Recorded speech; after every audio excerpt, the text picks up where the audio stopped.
Good morning to dears. This is Magiraj here, and now we are going to get discuss about the classification of magnetic substances. यानी अब चुंबकीय पदार्थों का वर्गीकरण किया गया है। तो चुंबकीय पदार्थों को तीन भागों में बांटा गया है। चुंबकीय पदार्थ जो है या पदार्थों का वर्गीकरण जो किया गया है वो ये बताता है कि चुंबकीय पदार्थ तीन भागों में बांट दिए गए। एक तो प्रतिचुंबकीय पदार्थ, दूसरा अनुचुंबकीय पदार्थ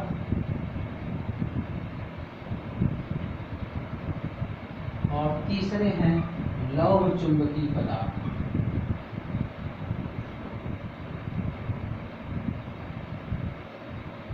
ठीक है ना। तो अब हम इन्हीं के बारे में एक्सप्लेन करेंगे। फिलहाल चुंबकीय पदार्थों को तीन भागों में बांटा गया है।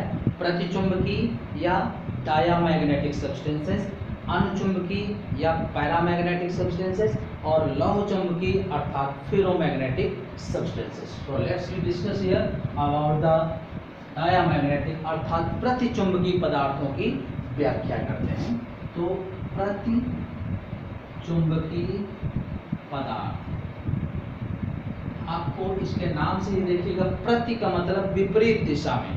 तो प्रतिचुंबकीय पदार्थ वे पदार्थ होते हैं जो किसी बाह्य चुंबकीय क्षेत्र में रखे जाने पर क्षेत्र की विपरीत दिशा में सूक्ष्म या क्षीण चुंबकत्व ग्रहण करते हैं या प्राप्त कर लेते हैं, प्रतिचुंबकीय पदार्थ कहलाते हैं। ध्यान रखिएगा, ये प्रतिचुंबकीय पदार्थ वे पदार्थ होते हैं जो चुंबकीय या बाह्य चुंबकीय क्षेत्र की दिशा के विपरीत दिशा में क्षीण चुंबकत्व या सूक्ष्म चुंबकत्व प्राप्त करते हैं और इनकी प्रवृत्ति उच्च चुंबकीय क्षेत्र से निम्न चुंबकीय क्षेत्र की ओर होती है। इनकी प्रवृत्ति जो है गमन करने की उच्च चुंबकीय क्षेत्र से निम्न चुंबकीय क्षेत्र की ओर होती है। तो प्रतिचुंबकीय पदार्थ क्या होते हैं कि बाह्य क्षेत्र में रखे जाने पर, बाह्य क्षेत्र में रखने पर क्षेत्र के विपरीत दिशा में क्षीण चुंबकित हो जाते हैं। ये होते हैं प्रतिचुंबकीय पदार्थ और इनकी प्रवृत्ति क्या होती है? इनकी प्रवृत्ति उच्च क्षेत्र से, उच्च चुंबकीय क्षेत्र से निम्न चुंबकीय क्षेत्र पर जाने की होती है। यानी ये कुछ ऐसे हैं कि अगर हम कोई प्रतिचुंबकीय पदार्थ से बना हुआ ये छड़ चुंबक रख दें तो इसमें चुंबकीय क्षेत्र रेखाएं कुछ इस प्रकार से प्राप्त होंगी।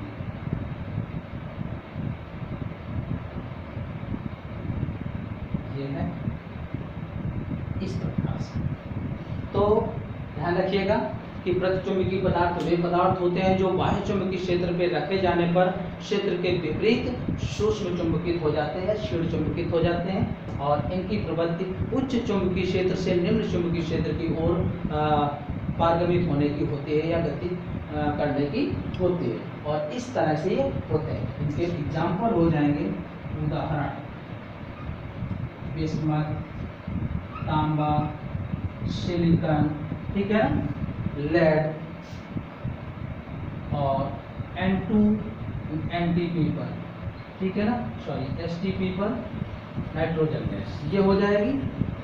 तो ये इसके उदाहरण हो जाएंगे। ठीक है, अब इसमें से क्या है, इनकी व्याख्या के लिए अगर हम डिस्कस करते हैं तो क्या होगा कि प्रतिचुंबकीय पदार्थों में विपरीत चक्रण के इलेक्ट्रॉन सम होते हैं। ये इलेक्ट्रॉन है और ये इलेक्ट्रॉन है, एक इधर की तरफ गतिशील है और एक इधर की तरफ गतिशील है और मान लेते हैं कि ये बाह्य चुंबकीय क्षेत्र की दिशा V0 है, इसमें रख दिया गया। तो प्रतिचुंबकीय पदार्थ में राइट डाउन, ध्यान रखिएगा इसको, प्रतिचुंबकीय पदार्थों में विपरीत चक्रण के इलेक्ट्रॉन पेयर होते हैं, इलेक्ट्रॉन के जोड़े होते हैं, ठीक है ना।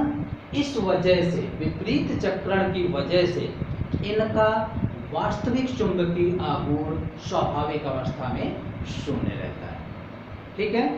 ये ध्यान रखिएगा इस बात को, बहुत इंपॉर्टेंट बात है कि प्रतिचुंबकीय पदार्थों में विपरीत चक्रण के 2 इलेक्ट्रॉन युग्म होते हैं और विपरीत होने के कारण इनका जो स्वाभाविक अवस्था में चुंबकीय आघूर्ण होता है वो शून्य होता है। किंतु जब इनको किसी बाह्य चुंबकीय क्षेत्र में रखा जाता है, जब इन्हें किसी बाह्य चुंबकीय क्षेत्र में रखा जाता है तो क्या होता है कि क्षेत्र की दिशा वाले इलेक्ट्रॉन का चुंबकीय आघूर्ण या कोणीय वेग या वेग, आप कुछ भी बोल सकते हैं, विपरीत दिशा वाले की तुलना में कम हो जाता है।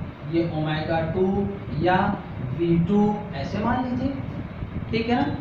यानी जो बाह्य क्षेत्र की दिशा में है उस इलेक्ट्रॉन का कोणीय वेग ओमेगा 1 या उस दिशा वाले इलेक्ट्रॉन का रेखीय वेग v या चुंबकीय आघूर्ण M1,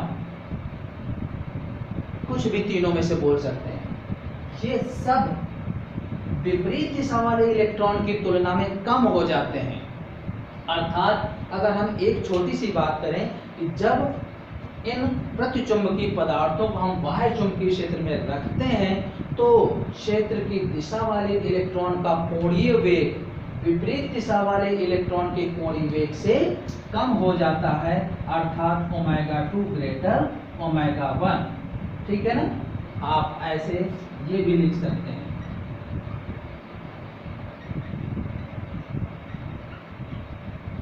तो इस वजह से देखिए ओमेगा 2 ग्रेटर है ओमेगा 1 से, इस वजह से क्षेत्र की विपरीत दिशा में कुछ क्षीण परिणामी कोणीय वेग या परिणामी रेखीय वेग या परिणामी चुंबकीय आघूर्ण प्राप्त हो जाता है। ये बात है, ध्यान रखिएगा कि प्रतिचुंबकीय पदार्थों में विपरीत चक्रण के 2 इलेक्ट्रॉन युग्म होते हैं जिनका स्वाभाविक अवस्था में कोई चुंबकीय आघूर्ण नहीं होता, किंतु जब इनको किसी बाह्य चुंबकीय क्षेत्र में रखा जाता है तो बाह्य क्षेत्र की दिशा वाले इलेक्ट्रॉन का चुंबकीय आघूर्ण या कोणीय वेग या रेखीय वेग विपरीत दिशा वाले इलेक्ट्रॉन की तुलना में कम हो जाता है, अर्थात विपरीत दिशा में परिणामी चुंबकीय आघूर्ण या परिणामी कोणीय वेग या परिणामी रेखीय वेग प्राप्त होता है।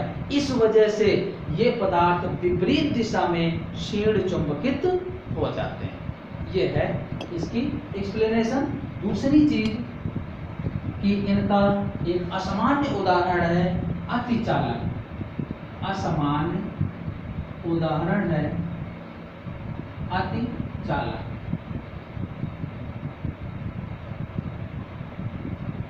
ठीक है, ये क्या होते हैं? ये वे धात्विक पदार्थ हैं, अतिचालक वे धात्विक हैं पदार्थ हैं, ठीक है, जिन्हें अधिक निम्न ताप तक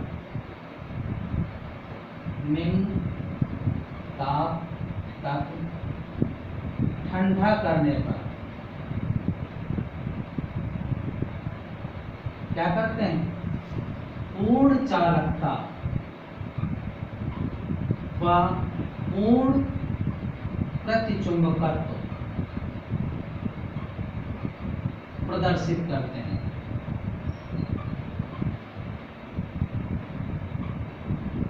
ठीक है ना? ये प्रतिचुंबकीय पदार्थों का एक असामान्य उदाहरण है अतिचालक।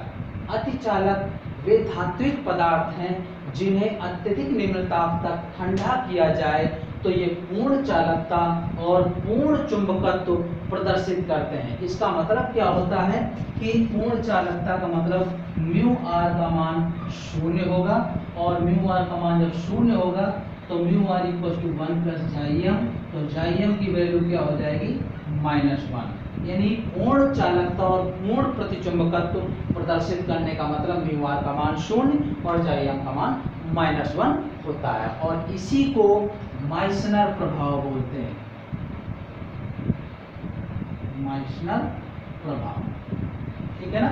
तो ध्यान रखिएगा इस बात को कि प्रतिचुंबकीय पदार्थों का कोई असामान्य उदाहरण है अतिचालक, और अतिचालक वे धात्विक पदार्थ हैं जो ज्यादा या अधिकतम निम्न ताप तक ठंडा किया जाए तो वो पूर्ण चालकता और पूर्ण प्रतिचुंबकत्व का गुण प्रदर्शित करते हैं, अर्थात म्यू का मान 0 और जीआईएम का मान -1 दर्शाते हैं, और इसी प्रभाव को माइसनर प्रभाव भी कहा जाता है।